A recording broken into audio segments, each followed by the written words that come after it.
Hey everybody, Marcus here. So in the last video we gave an account of how the feminist prophet comes into being. We explored Nietzsche's account of the formation of a slave morality through ressentiment by the inversion of values of a master morality. Now, though this account is sufficient to understand the generative cause for feminist theory, it holds no explanatory force in explaining how feminist theory can be presented, so it seems plausible. We still need to explain how feminist theory can sound rational to rational people. That explanation is of a very different nature. Now, while formulating the answer to this question, it became apparent that there is an enormous amount of ground I will need to cover. Now, my challenge in producing this video was to figure out what I could safely exclude without losing the spirit of what I am trying to say, but also not exclude so much that it sounds like I am cherry picking. To this end, I make one request from the listener. If I happen to gloss over something you may find to be relevant, please understand that I may have intentionally left it out due to it being less relevant to the goal I'm trying to achieve. So, let's get started. The question in front of us is this: how does a feminist prophet make feminist theory sound rational enough so that it can exist in academia and therefore carry intellectual weight with it? Well, it all boils down to the French.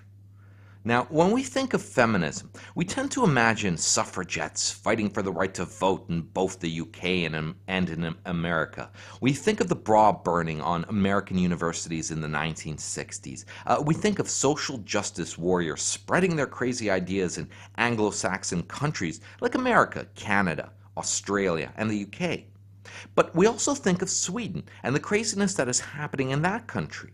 Now, this is partially because we're all English speakers, and partially because we come to think of feminism as originating in the Anglo-Saxon world. However, we would be wrong to think this. Feminism is French through and through. Now, it might seem strange to hear this at first, but perhaps let me first explain the method I used to get to this conclusion. Now, when you spend a lot of time with philosophy, you come to see ideas as children, and the ideas you spend a good deal of time exploring, you come to see a little bit as your own children. You are happy when your ideas play nicely with other ideas. You criticize ideas you think are misbehaved, but more importantly, you watch your ideas grow up. Now, in order to watch an idea grow up, you need to first try and find the origin of this idea, and then trace its movements, its evolutions, and its adoption. This process of tracking ideas, tracing their genealogies, can take you all over the world very quickly. So, what I would like to do with you is to track the idea of feminism. But perhaps I'm being too narrow by using the word feminism. What I mean is the spiritual origin of feminism, the very sentiment of advocacy for women. I want to try and find out where this sentiment comes from and what the contributing forces in bringing about this sentiment were. To do this, let us start geographically in America and temporally in 2015. Now, feminism is typically broken down into three waves. Currently, we are experiencing, well, the third wave, which is supposedly started in the mid-90s. The third wave seems to be about fighting racism, homophobia, transphobia, rape culture, and, well, of course, the evils of manspreading. Now, it really matters not what this wave is about as much as that it is where we are right now. Now, before the third wave was, well, the second wave, which seemed to be about sexual liberation and equal work opportunities, or whatever. Before the second wave, we had, well, the first wave, which was organized around women's suffrage. Okay, this is all good, and so far we are still in America, but now the year is around 1908, as this was the time when the first wave was started. But can we trace feminism back any further? Well, Karen Strong will usually push back to 1848 and reference a document called the Declaration of Sentiments, which was authored by a group of women at Seneca Falls, New York. Now, this document was written using language that very closely mimicked the language of the American Declaration of Independence. Now, Karen stops at this point and considers the Declaration of Sentiments to pretty much be the first meaningful sign of activity that possesses this feminist spirit. I, however, want to keep going, as I do not believe this to be the origin. Now, there is a British philosopher by the name of Mary Wollstonecraft, who was born in 1759 and died in 1797. She penned a philosophical treatise entitled A Vindication of the Rights of Women in, 1792.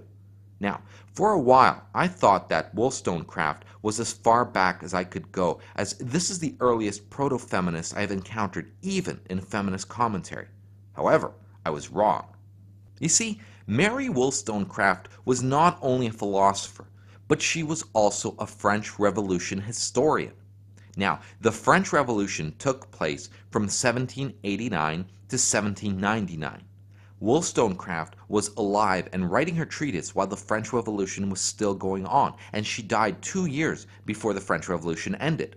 Now, this is a very important connection. You see, Wollstonecraft wrote A Vindication of the Rights of Women in 1792, 1 year after another document was written. Olympe de Gouges is a French woman who penned a document entitled Declaration of the Rights of Women and the Female Citizen in 1791. This document was almost a rewriting of a document entitled The Declaration of the Rights of Man and of the Citizen. Now, the Declaration of the Rights of Man and of the Citizen was written in 1789, the same year the French Revolution started, and this was the most important document produced during the French Revolution. Its role was very similar to the American Declaration of Independence, except that the Declaration of the Rights of Man and of the Citizen is declaring independence from the rule of monarchy within France. Now, some historians consider the French Revolution to be, among the most important events in history, not just for the French, but for the whole world.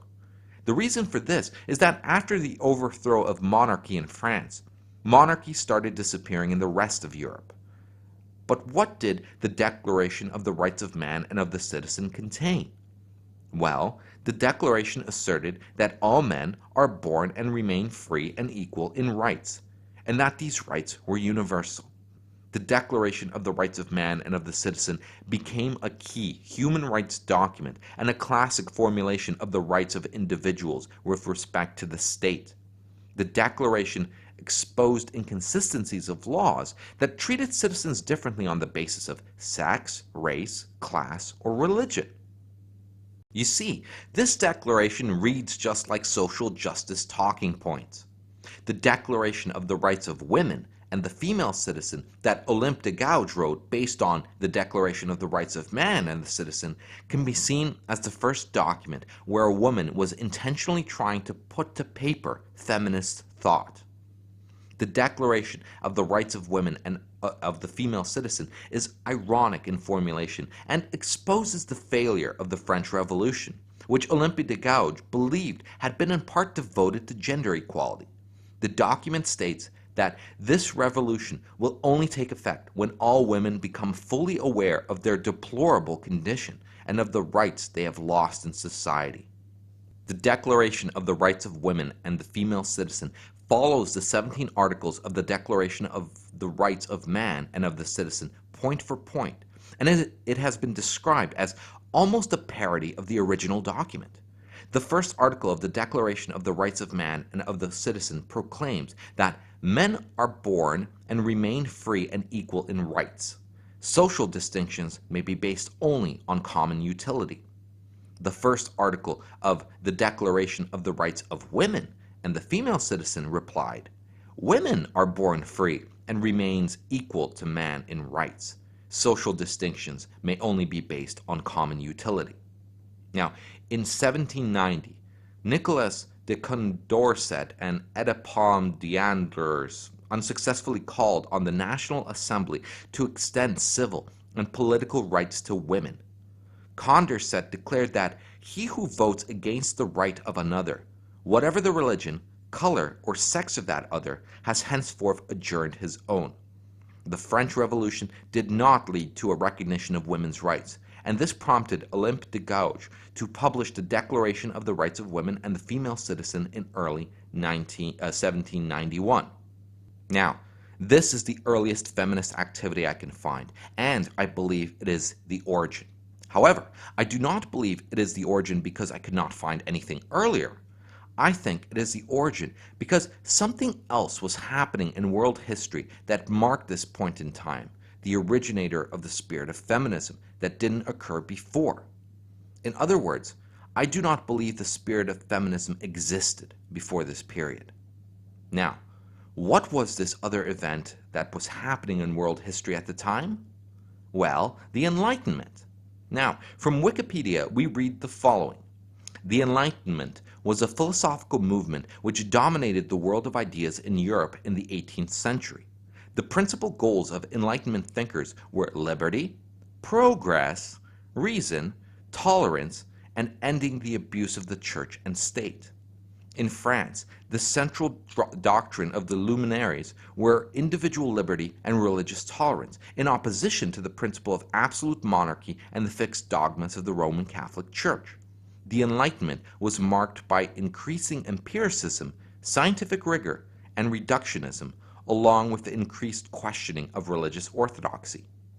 French historians traditionally place the Enlightenment between 1715, the year that Louis XIV died, and 1789, the beginning of the French Revolution.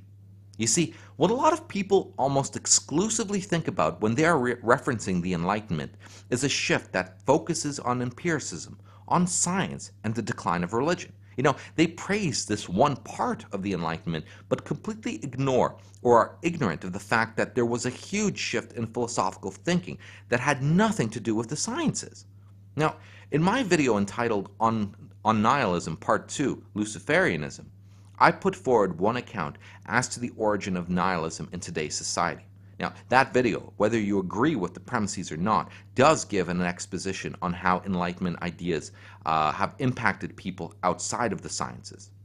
Anyways, you must be asking yourself at this point, now Marcus, this little history lesson of yours, it's all well and good, but the Enlightenment was not some exclusively French thing, nor does it help in any way to explain how modern feminists make their crazy ideas rational.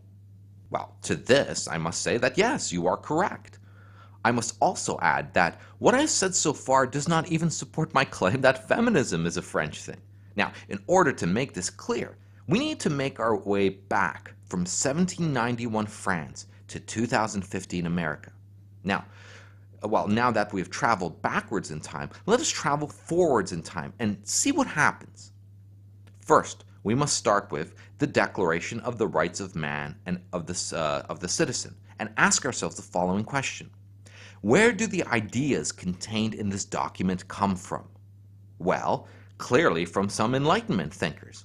In fact, this document was based on two sources. First is the content of the American Declaration of Independence that was adopted, in July 4th, 1776, 13 years earlier. And secondly, on the works of the French philosopher Jean-Jacques Rousseau. Jean-Jacques Rousseau lived between 1712 and 1778 and was massively influential on French Enlightenment political philosophy. Jean-Jacques Rousseau is the first Frenchman I want to put forward in building up my justification of feminism as being a French thing. Now, when the French Revolution overthrew monarchy, the French, they needed a new way not only to structure society, government, and laws, but they also needed a structure that was justified under Enlightenment ideas. This system and its underlying justification come from a work by Jean-Jacques Rousseau entitled The Social Contract, which Rousseau published in 1762. This philosophical treatise was so influential that it is still part of political theory today. Now, I won't get into too much of the detail of what is in the social contract, but I will give you the gist of it. Now, under monarchy, the right of the king to rule was given by God. The divine right of kings, as it were. With Enlightenment thought overthrowing religion in part, this justification did not fly. What the social contract put forward was an argument that the only legitimate authority was one which the people of the land all agreed to obey. This was the social contract, all people agreeing to obey the same common authority through relinquishing some rights in order to obtain other rights. For example, you relinquish your natural right to kill people, but gain the right not to be killed yourself, and so on. The social contract was a document spelling out how rights in the society were supposed to work and the justifications supporting those claims. You see, the social contract influences pretty much all talk of rights that we experience today. Jean-Jacques Rousseau, in a very real way, invented the conversation about rights as it exists now. There is one more thing I want to say about the French Revolution before we move on.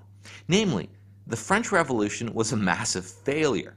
It led to the deaths of some 300,000 people in virtual witch hunts and caused so much social chaos that the French were overjoyed when Napoleon, who crowned himself emperor, brought stability to the country. So yeah, those wonderful Enlightenment ideas of personal liberty, they didn't work out so well for the French. Okay, so the Declaration of the Rights of Man and of the Citizen was influenced by the American Declaration of Independence and by the works of Jean-Jacques Rousseau. After Rousseau, our next French connection is Olympe de Gouges, who wrote the Declaration of the Rights of Women and the Female Citizen, which we already talked about. From Olympe de Gouges, Mary Wollstonecraft got her influence, who then wrote A Vindication of the Rights of Women, which introduced this feminist spirit into the Anglo-Saxon world. Now, there seems to be a gap between Wollstonecraft and the Declaration of Sentiments in Seneca Falls, except for one other Frenchman, Charles Fourier. How does Charles Fourier play into the feminist French connection? Well, he coined the word feminism in 1837. Now, that's a pretty meaningful contribution. And in addition to this, he was one of the influences on the theory of Karl Marx. Now, what is interesting is that many people in the manosphere look at feminism and brand it cultural Marxism. Now, Karl Marx wrote the Communist Manifesto in 1848.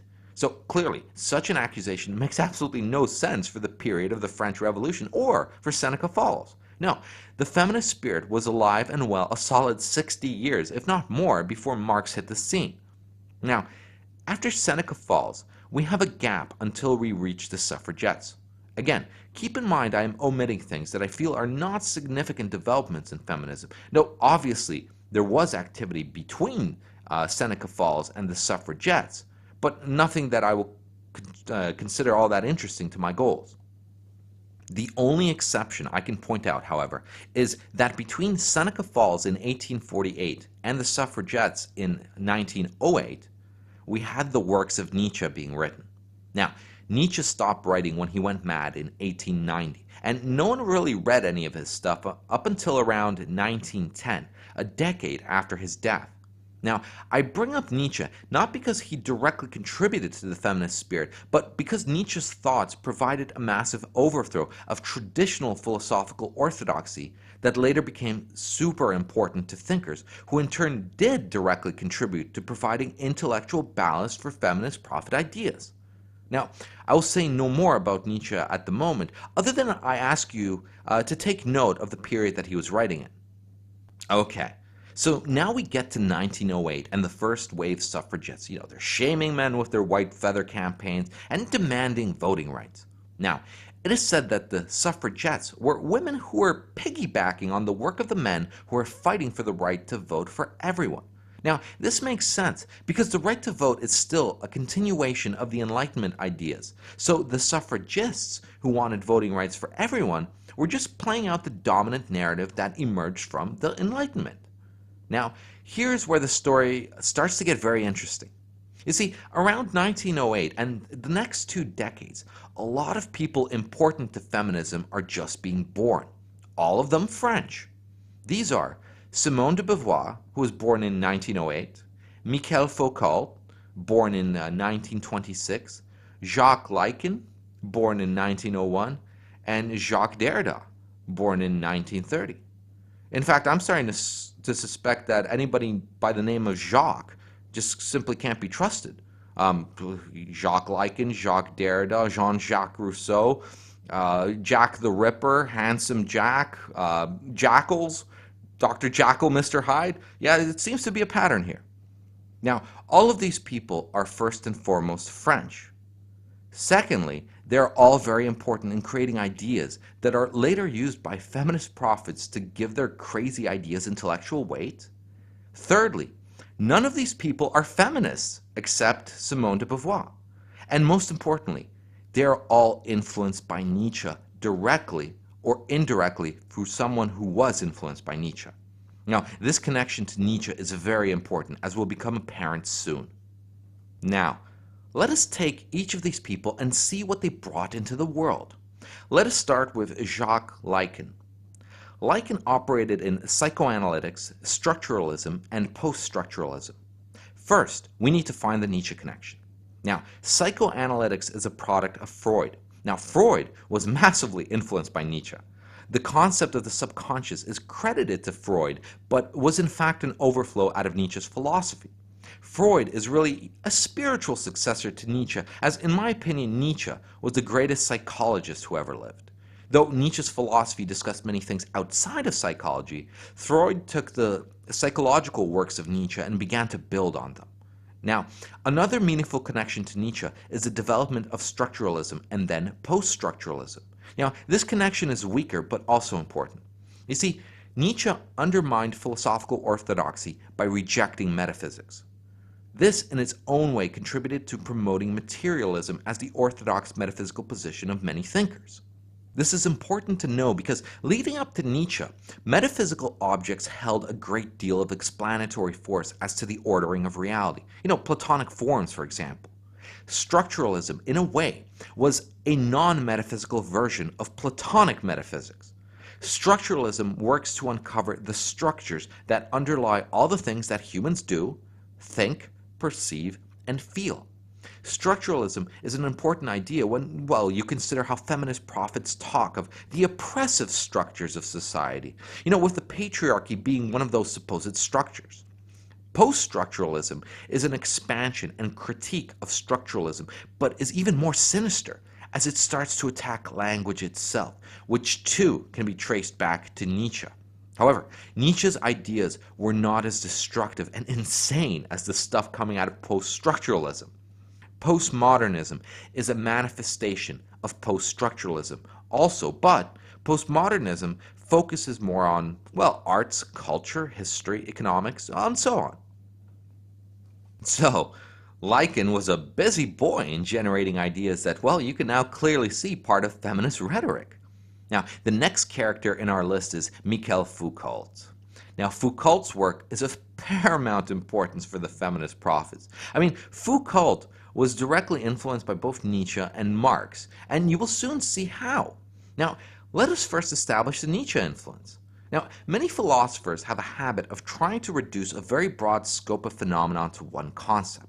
For example, in MGTOW, we have a lot of content producers that are attempting to reduce, pretty much all of human behavior to either evolutionary psychology or evolution in general. The Epicureans reduced all of human behavior to hedonism, meaning gaining pleasure and avoiding pain. Freud, for example, would reduce all to the childhood of a person and their relationship to their parents, and so on. Now, Nietzsche was one of these types of philosophers. He reduced all life to a concept he refers to as the will to power. Now, like with everything Nietzsche conceived, the will to power is a very nuanced idea. The will to power is something plants, animals, and also people have. It is that force that compels the living thing to exert its existence upon the world. Now, it should not be understood as some crude notion of, the desire to possess power over others, like the type of power tyrants have. No. The will to power can be directed to have power over others, but it is not itself the desire for power over others. It is the desire to simply exert one's existence. The artist exerts will to power through creating art, in the same way the writer does with words, and in the same way I do by producing MGTOW videos. Foucault, however, took this concept of will to power, stripped out the nuance, and focused his project on the type of power that dominates over others. Now, Marx was also one of those thinkers who reduced everything to one thing. For Marx, it was production. So, in Foucault, we can see the interplay of the influence of Marx and Nietzsche. Foucault's work focuses in many places on the ways power is produced, distributed, and so on. Foucault also falls into the post-structuralist school. He directly advocated for the social construction thesis, which in turn you can clearly tell has many manifestations in feminist theory, such as the notion that gender is a social construct.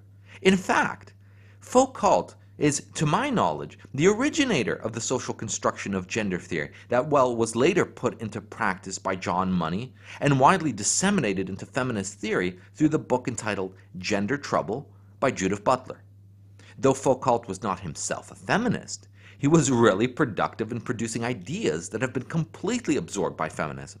So yes, we have the French to thank for the notion of the social construction of gender.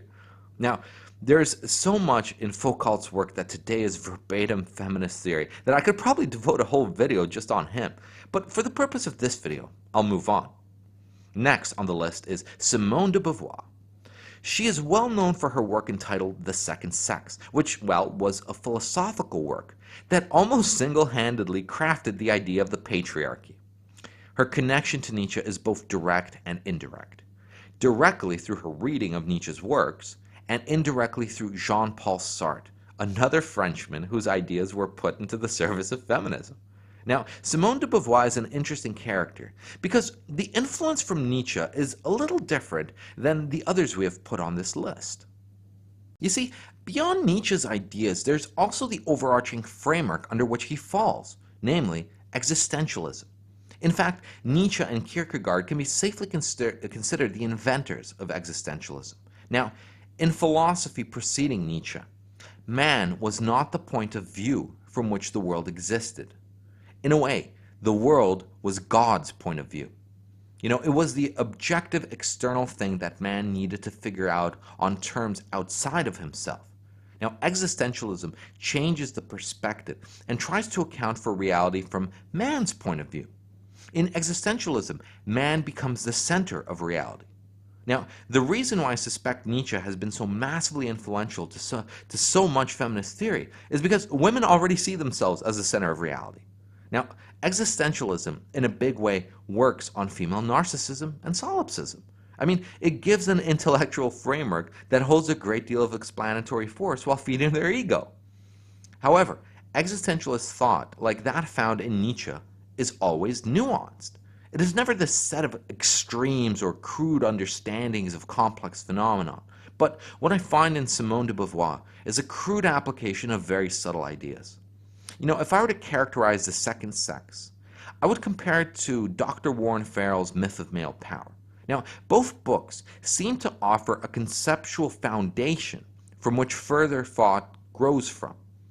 Now, Simone de Beauvoir, in my opinion, was also the highest exemplar of a feminist prophet. The last member on our list is Jacques Derrida. Now, Derrida was also directly influenced by both Nietzsche and Jean-Jacques Rousseau. Now, Derrida is a special case. His connection to Nietzsche's works almost purely concentrates on the construction of meaning and language. Now, this again can be traced back to Nietzsche's ideas about the written word. Now, why I find Derrida to be unique and probably the most important of all the French thinkers is because of the incredibly destructive power his works wield. Now, Derrida is very intelligent. I wish he was stupid, because then he would not be taken seriously. He is, in my opinion, a sophist, and potentially the greatest sophist since Gorgias from the time of Socrates. Now, the major contribution to the feminist prophet's toolbox from Derrida is a method known as deconstruction. Now, deconstruction is a pillar of postmodernism. According to Derrida, language is a system of signs and words that only have meaning because of the contrast between these signs. As a consequence, meaning is never present, but rather is deferred to other signs.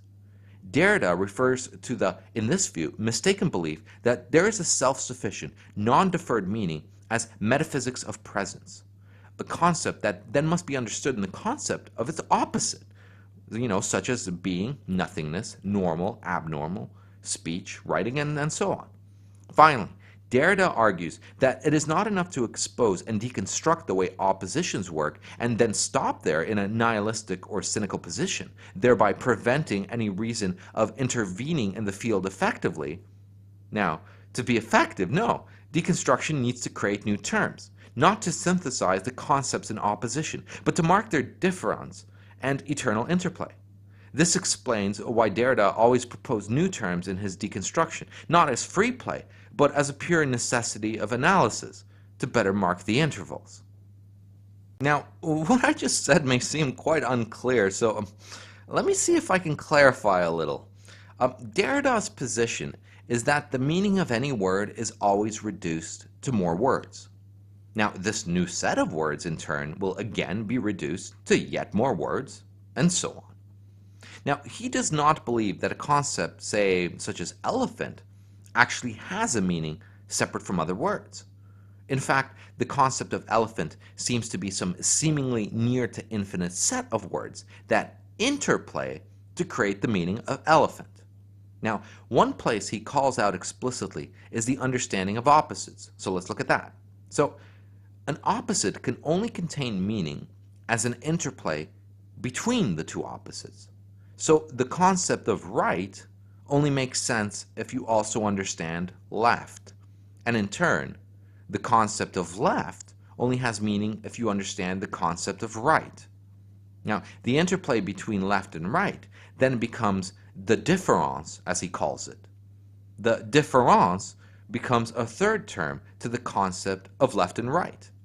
Now, as a third term, you now can look for a différance between the concept of right and the différance between the concept of left and right. This process of looking for a third term creates intervals, which in turn can lead to more intervals. It's like, imagine this, okay. It's like dividing a line in half and then dividing each of those two halves in half again. And then those four halves in half again. I mean, you can imagine that you can continue to divide this line an infinite amount of times. Now, I'm not going to try and explain this anymore because, well, I consider it kind of batshit insane and completely wrong. But what I am going to say, however, is what the consequences of this theory is.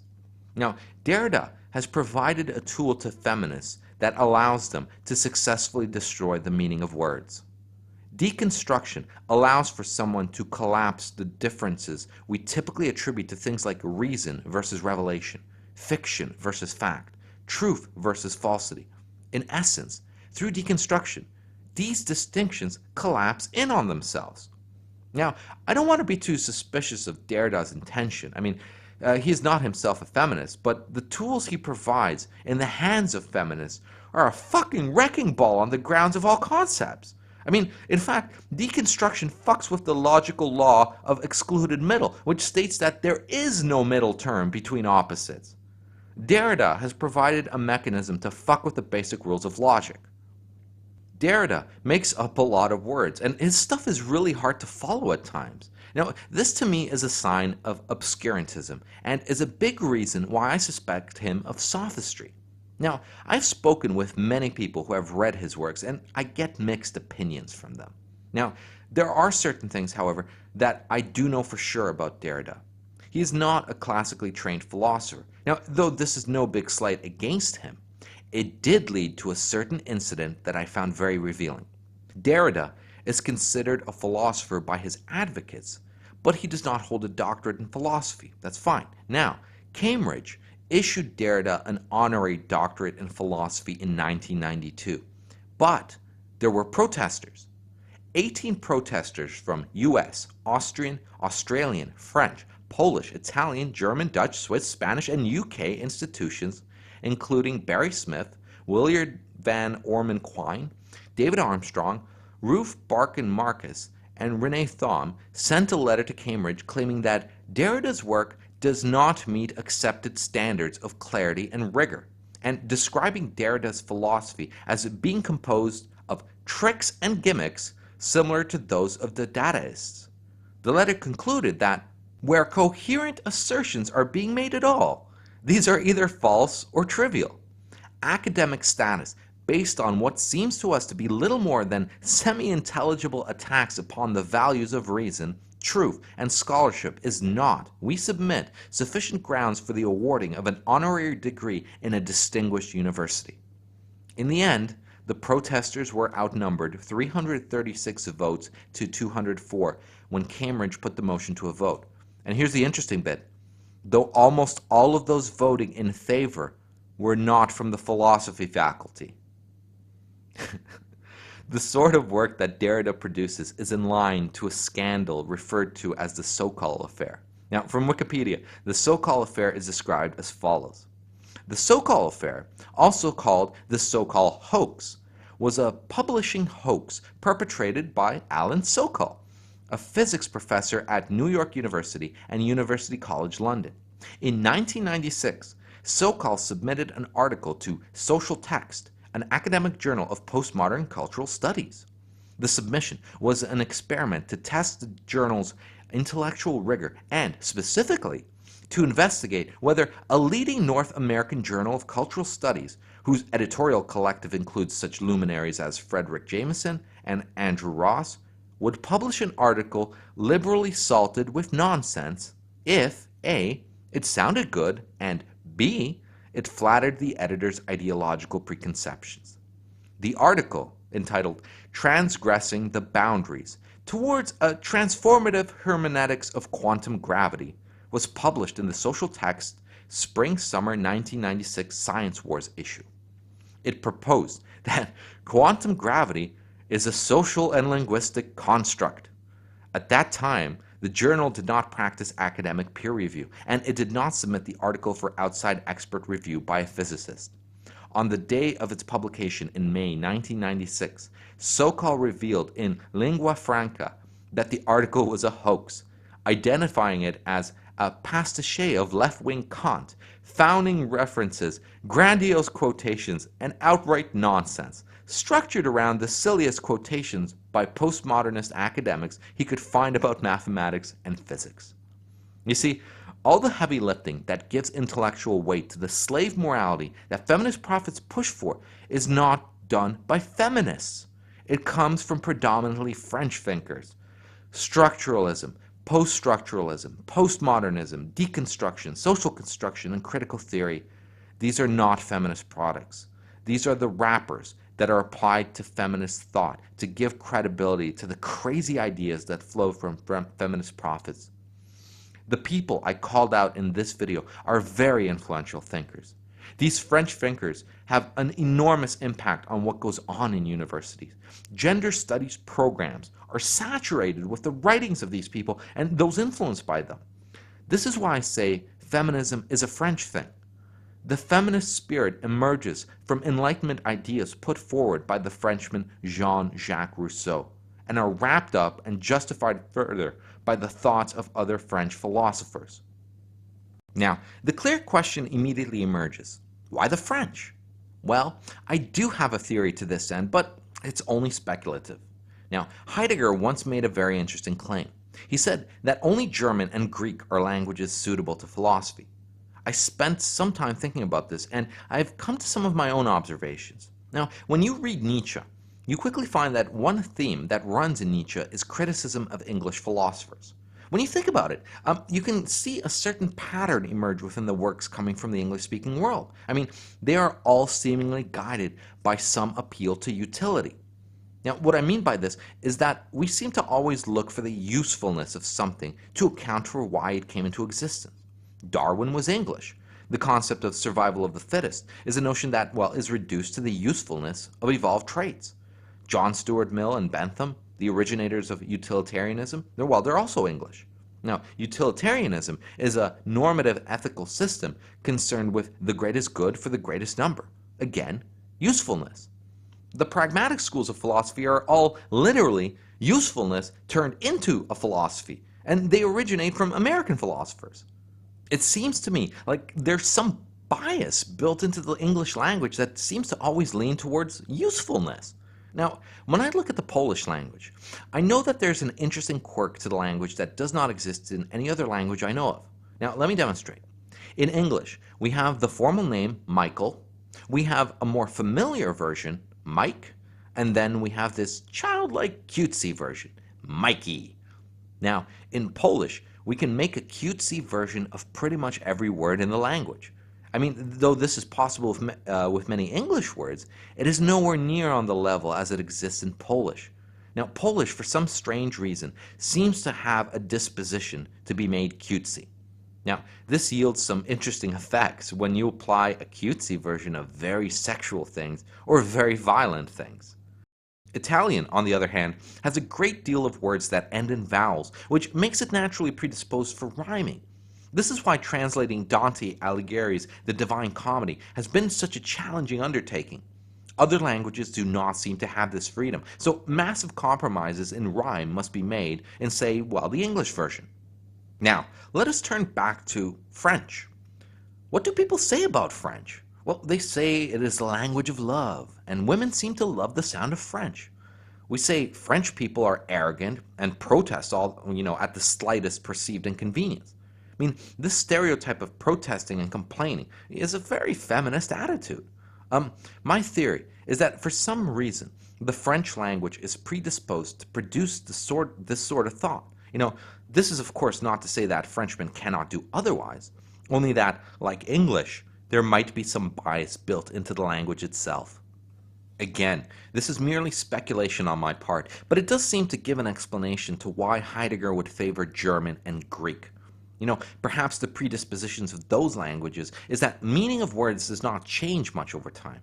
I mean, such a feature of a language would be, well, very useful in philosophy, as it would naturally carry clarity between speakers of this language and would carry meaning into the future much more effectively.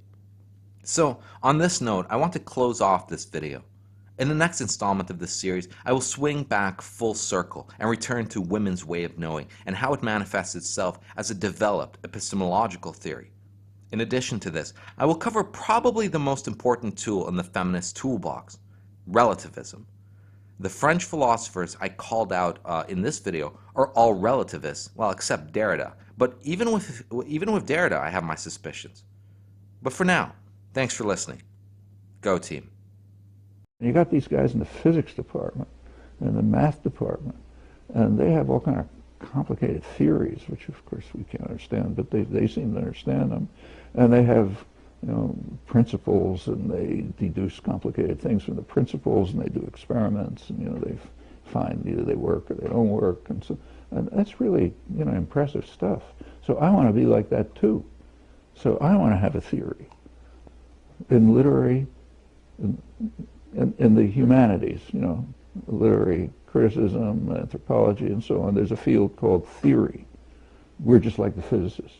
They talk incomprehensibly, we can talk incomprehensibly. They have big words, we'll have big words. They draw, far-reaching conclusions, we'll draw far-reaching conclusions. We're just as prestigious as they are. Now, if they say, well, look, we're doing real science and you guys aren't, that's white, male, sexist, bourgeois, whatever the answer is. How are we any different from them? Okay, that's appealing.